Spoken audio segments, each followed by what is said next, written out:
Hello, good afternoon friends. आज हम इस क्लास में आप लोगों को 1857 की जो क्रांति है इसके बारे में चर्चा करेंगे। हम लोग 1857 के क्रांति के बारे में कौन कौन से कारण थे, क्यों 1857 की क्रांति आखिर इतना विशाल रूप ले लिया, क्यों इस क्रांति से अंग्रेज तबाह हो गए, अंग्रेज परेशान हो गए, और ऐसी क्या विपत्ति आन पड़ी जो भारतीय जो मुल्क के लोग थे, खास करके ज़मींदार किसान, इन लोगों को 1857 की क्रांति में बढ़ चढ़ के हिस्सा लेना पड़ा। तो आइए हम इनके बारे में एक एक करके समझते हैं। तो आज जो है हम 1857 की क्रांति के बारे में पढ़ेंगे। उससे पहले जानते हैं भारतीय राष्ट्रीय आंदोलन, क्योंकि ये भी एक तरह का क्या था, भारतीय राष्ट्रीय आंदोलन। तो भारतीय राष्ट्रीय आंदोलन में कहा जाए तो सबसे पहला जो और सबसे बड़ा जो आंदोलन हुआ वो 1857 की क्रांति हो गया। उससे पहले हम लोग जानते हैं कांग्रेस की स्थापना कब हुई थी। ठीक है, एक पॉइंट यहाँ पे बना लेते हैं। ठीक है, भारतीय कांग्रेस लिखिए आप लोग, ठीक है ना। तो यहाँ पे कांग्रेस का स्थापना लिख रहे हैं, मतलब भारतीय कांग्रेस की स्थापना, कांग्रेस की स्थापना, कांग्रेस की स्थापना जो हुई थी ये हुई थी 1885 ईस्वी में। कब हुई थी? 1885 ईस्वी में हुई थी। ठीक है, 1885 में अगर दिनांक पूछिएगा, ठीक है ना, अगर पूरा दिनांक याद रखना है कि किस डेट को हुआ था, डेट भी, तो 28 दिसंबर, ठीक है ना, 28 दिसंबर 1885 ईस्वी को भारतीय राष्ट्रीय कांग्रेस की स्थापना हुई थी। कहाँ हुआ था? स्थान जरा बताइए, ये किस स्थान पे हुआ था? ठीक है ना, ये भारतीय राष्ट्रीय कांग्रेस की जो स्थापना हुई थी ये किस जगह पे हुई थी? तो ये जो है तेजपाल संस्कृत कॉलेज में हुआ था। ठीक है, तेजपाल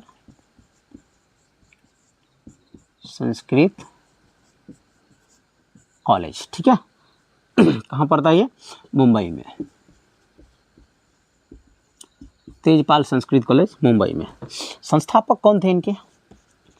ठीक है, अगर बात करें संस्थापक की तो इनके संस्थापक कौन थे? ए.ओ. ह्यूम। क्या नाम था इनका? ए.ओ.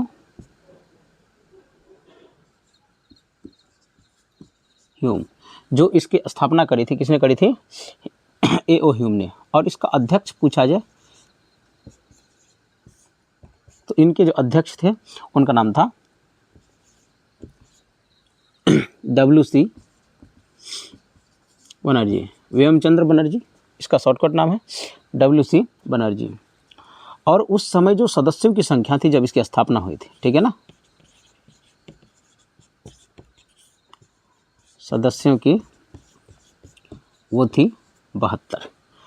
सदस्यों की संख्या कितनी थी? 72 थी भारतीय राष्ट्रीय कांग्रेस में। अब ये तो हो गया कांग्रेस की जानकारी। ठीक है, ये थोड़ा सा कांग्रेस की फिर से हम बता देते हैं कि भारत में जो कांग्रेस राज्य की स्थापना हुई या कांग्रेस की स्थापना हुई, कांग्रेस एक पार्टी है, उसकी स्थापना 1885 में, पूरा अगर डेट याद रखिएगा तो 28 दिसंबर 1885 में। जगह का नाम था तेजपाल संस्कृत कॉलेज मुंबई। संस्थापक थे ए.ओ. ह्यूम, अध्यक्ष थे WC बनर्जी, और इनमें जो सदस्यों की संख्या थी वो कितनी थी? 72 थी। ठीक है, अब हम जानते हैं 1857 की क्रांति के कारण। चलिए अब हम जानेंगे 1857 की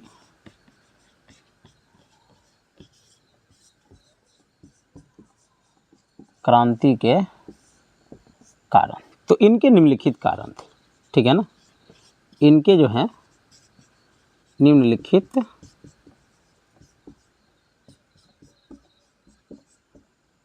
कारण थे, जिसमें हम जो पहला कारण पढ़ेंगे वो राजनीतिक कारण। ठीक है, इसको आप लोग नोट कर लीजिएगा। जो पहला कारण था वो था इनका राजनीतिक कारण। अब राजनीतिक कारण में क्या आता है ये देखिए आप लोग। पहला कारण कौन सा था? राजनीतिक कारण। सर्वप्रथम जो कारण थे कौन से? राजनीतिक कारण। अब राजनीतिक कारण की अब अगर बात करें तो ये कौन से ऐसे कारण थे, क्यों आखिर जो है सो ये मतलब क्यों ये आंदोलन जो है इतना ज़्यादा भयावह हो गया था, इतना ज़्यादा क्रांतिकारी हो गया था, ये समझते हैं। तो ये जो राजनीतिक कारण है, अगर इसका पहला पॉइंट लीजिएगा कि पहला कारण क्या था, तो पहला कारण था सहायक संधि। सहायक संधि। अब देखिए सहायक संधि क्या था, इनके बारे में समझिए। थोड़ा सा बोर्ड का पेंट उड़ गया है तो मिटने में दिक्कत कर देता है ये, पर कोई बात नहीं। अब देखिए सहायक संधि में क्या था, इसमें क्या था कि जो भारतीय मुल्क के राजा थे, ठीक है ना, उसके साथ एक संधि किया गया, ठीक है ना, और उस संधि में जो है एक तर्क रखा गया। तर्क क्या था उसमें कि जैसे अब भारतीय मुल्क के राजा हैं और अंग्रेज को कोई सा भी युद्ध लड़ना है, ठीक है ना, अंग्रेज को कोई सा भी युद्ध लड़ना है, तो जो भारतीय मुल्क के राजा हैं उनको अंग्रेज़ों का जो है साथ देना होगा, ठीक है, अंग्रेज़ों का साथ देना होगा। जो भी भारतीय मूल के राजा हैं और अंग्रेज़ अगर कोई युद्ध लड़ते हैं, ठीक है, यहाँ पे या फिर यहाँ से बाहर कहीं विदेश में या फिर यहाँ ही राजाओं के खिलाफ, ठीक है ना, भारत के खिलाफ, तो इसमें जो है सहायक संधि के अंतर्गत उन्हें जो है अंग्रेज़ों का मदद करना होता था। किस प्रकार का मदद, ठीक है, तो सहायक संधि क्या था, अब इसको लिख लीजिएगा। इसमें भारतीय मुल्क कह लीजिए या फिर इनको कह लीजिए रियासत के राजाओं को अंग्रेजी सरकार, अरे यार, अंग्रेजी सरकार को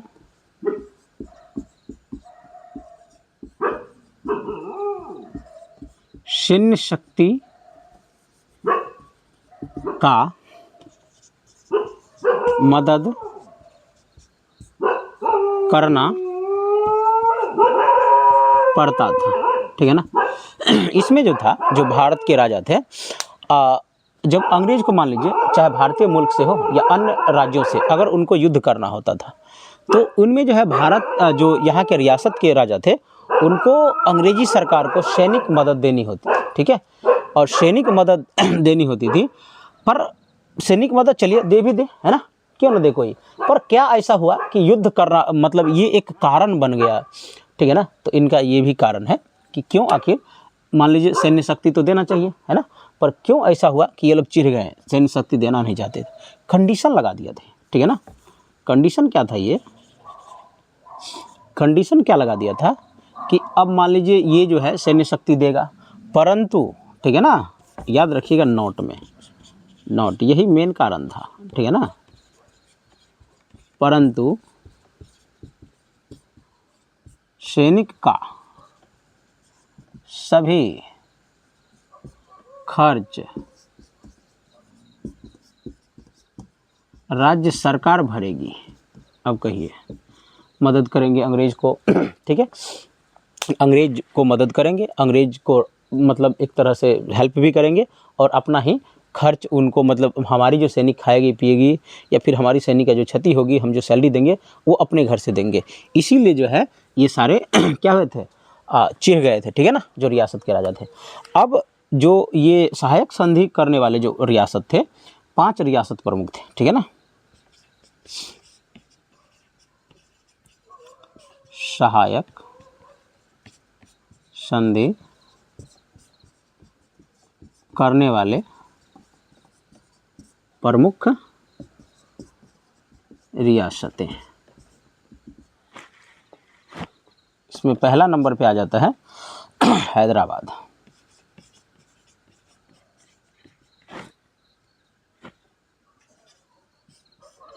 और ये कब करता है, 1798 ईस्वी में, ठीक है। दूसरे नंबर पे आ जाता है मैसूर, ये कब करता है, 1799 में। तीसरे नंबर पे आ जाता है तंजौर, ये भी 1799 में। चौथे नंबर पे आ जाता है पेशवा, अवध आ जाता है पहले, और ये 1801 में, ठीक है। और 5वें नंबर पे आ जाता है पेशवा, ठीक है, ये 1802 में, ठीक है। इसको आप लोग लिख लीजिए तब तक हम थोड़ा सा हट जाते हैं।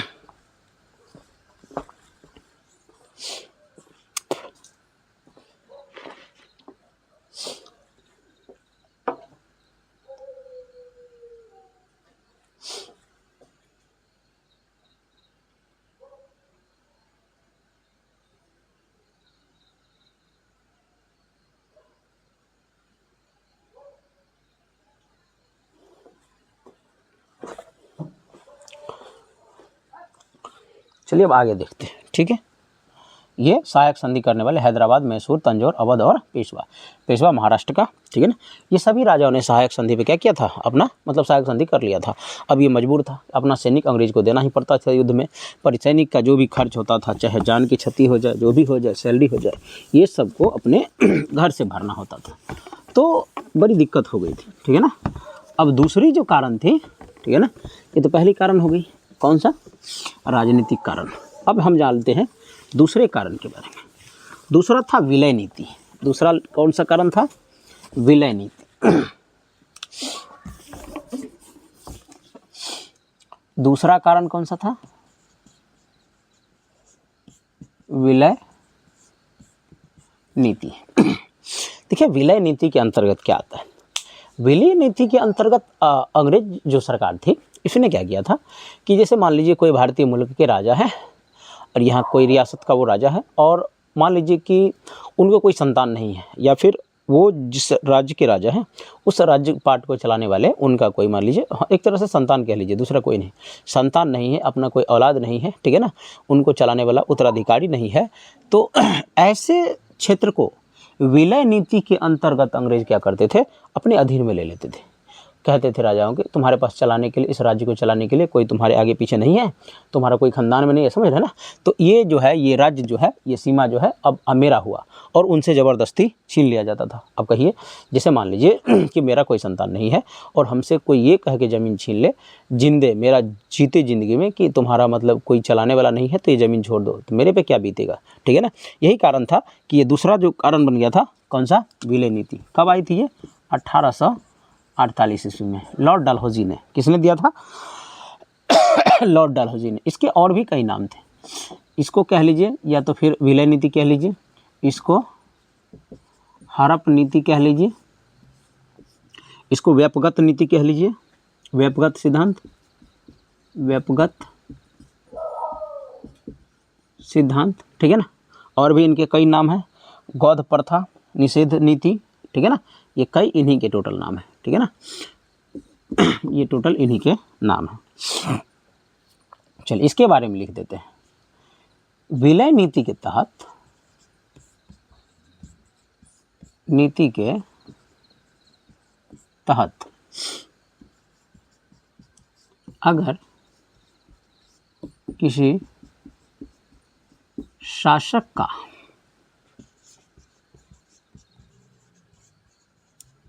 उत्तराधिकारी नहीं है, यानी कि निसंतान है, उनके पास कोई संतान नहीं है, तो उनका राजपाट अंग्रेजी सरकार अपने अधीन में ले लेता था, ठीक है ना। उनका राजपाट क्या कर रहा था, अंग्रेज अपने अधीन में ले लेता है कि भाई ये इस पे अब मेरा हक हुआ है ना, ये मेरा हुआ। तो इनको क्या करता था, अपने अधीन में ले लेता था, कौन, अंग्रेजी सरकार। तो अब बताइए कि इससे लोग चिढ़ेगा कि नहीं चिढ़ेगा, तो इनसे भी लोग चिढ़ने लगे थे, छीन लिया जाता था ज़बरदस्ती कि अब ये मेरा हुआ, ठीक है ना। विलय नीति के तहत हड़पी गई पहली जो रियासत थी, ठीक है ना, विलय नीति के तहत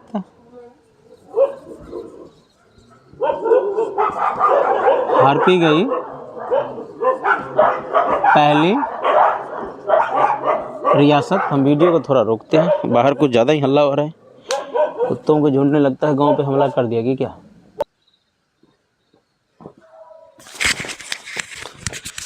तो विलय नीति के तहत हड़पी गई जो पहली रियासत थी उसका नाम था पहला का सतारा, ठीक है, सतारा। कब? 1848 में। दूसरा जो रियासत था वो था उदयपुर, उदयपुर। ये कब?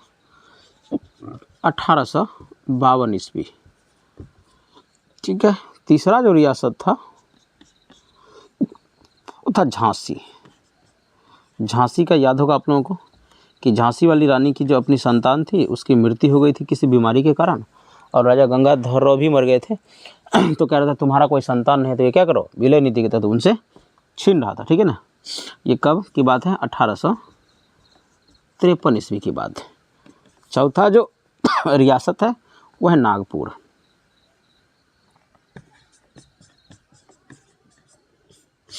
और ये बात है 1854 ईस्वी की। और पांचवा जो रियासत है ये है अवध, ठीक है, ये बात है 1856 की। छठा जो पड़ता है ये पड़ता है जैतपुर, ये जैतपुर और संभलपुर दोनों लिख लीजिए, जैतपुर और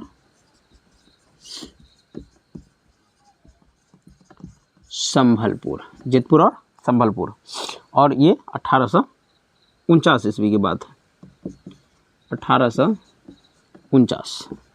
और सातवां रियासत है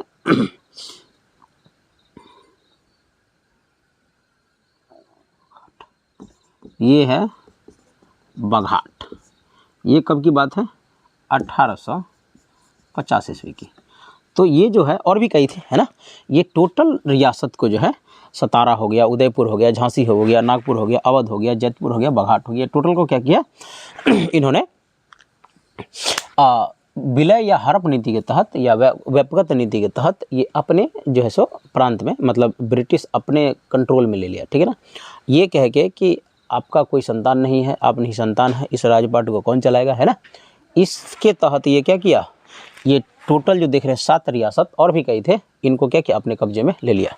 अब ये लोग जो है अब योजना बनाएगा, ठीक है ना, कि किस तरह से अगर ये इतना ज़्यादा, ये लॉर्ड डलहौजी ने लाया था ये हड़प नीति, ठीक है ना। अब ये लोग अपने योजना के तहत क्या करेगा इन टोटल चीज़ों को बंद करने का काम करेगा, ध्वस्त करने का काम करेगा। इन जैसे मान लीजिए कि अब धीरे धीरे एक ही कारण तो नहीं होता है कोई युद्ध करने का। पहला कारण हमने देखा कि राजनीतिक कारण में किस तरह से वो क्या कहते हैं, एक था सहायक संधि करके और सबसे सैनिक ज़बरदस्ती लेता था और उनका पैसा भी नहीं देता था।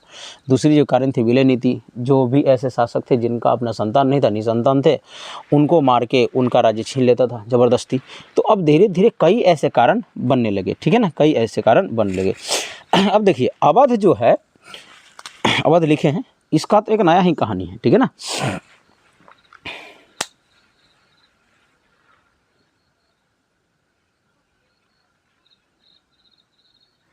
तो अवध जो है, अवध का शासक भी था, ठीक है ना। अवध के जो राजा थे वाजिद अली शाह, ठीक है ना। वाजिद अली शाह जो है सो क्या कहते हैं, वाजिद अली शाह यहाँ के शासक थे अवध के। पर अंग्रेज़ों ने कहा कि ये जो वाजिद अली है ये योग्य शासक नहीं है ना, ये योग्य शासक नहीं है, ये इस योग्य नहीं है कि अवध को चला सके, इसलिए हम इसको अपने राज्य में मिला लेते हैं। ये वाजिद अली की, पर उनकी जो पत्नी थी, ठीक है ना, हजरत महल, ठीक है ना। हजरत महमद कहा कि कोई बात नहीं है, वो अगर नहीं है तो मेरा पुत्र तो है ना। तो इसमें जो है हजरत महल ने अपने अल्प वयस्क का ये मतलब हुआ कि पूरा मैच्योर भी नहीं हुआ था उनका लड़का, ठीक है ना, जिब्रिस कादरी, उनको जो है क्या किया, राजगद्दी पे बैठाया, ठीक है ना। हालांकि अंग्रेज इसका जो है सो डलहौजी ने इनका विरोध किया, कहा कि क्योंकि डलहौजी ने हड़प नीति लाया था, इनका विरोध किया कि कहा कि, और क्या कहा था पता है कि अवध एक ऐसा चीड़ी का फल है कि आके एक दिन अपने आप अंग्रेजों के मुंह में गिरेगा। हालांकि ऐसा हुआ भी, ठीक है। तो आज हमने 1857 के क्रांति के 2 कारण पढ़े, एक पहला था सहायक संधि और दूसरा विलय नीति। कल हम तीसरा कारण पढ़ेंगे, प्रशासनिक कारण, ठीक है। प्रशासनिक कारण पढ़ेंगे। इसमें आज के लिए इतना ही, क्योंकि क्लास अगर ज़्यादा लंबा होगा तो आप लोग बोरिंग फील करेंगे। तो आई थिंक आप लोगों को 1857 की क्रांति में जो 2 कारण बताए हैं, हम सेकंड पार्ट में इसको और भी, हालांकि इसके 3-4 पार्ट होंगे क्योंकि ज़्यादा लंबा वीडियो नहीं बना रहे। अभी अगले पार्ट में 1857 की क्रांति के बारे में और भी हम कई बातें बताएंगे। इस वीडियो में आज के लिए इतना ही। आप लोगों को अगर मेरा वीडियो पसंद आए तो एक लाइक एवं सब्सक्राइब जरूर करें। धन्यवाद। गुड।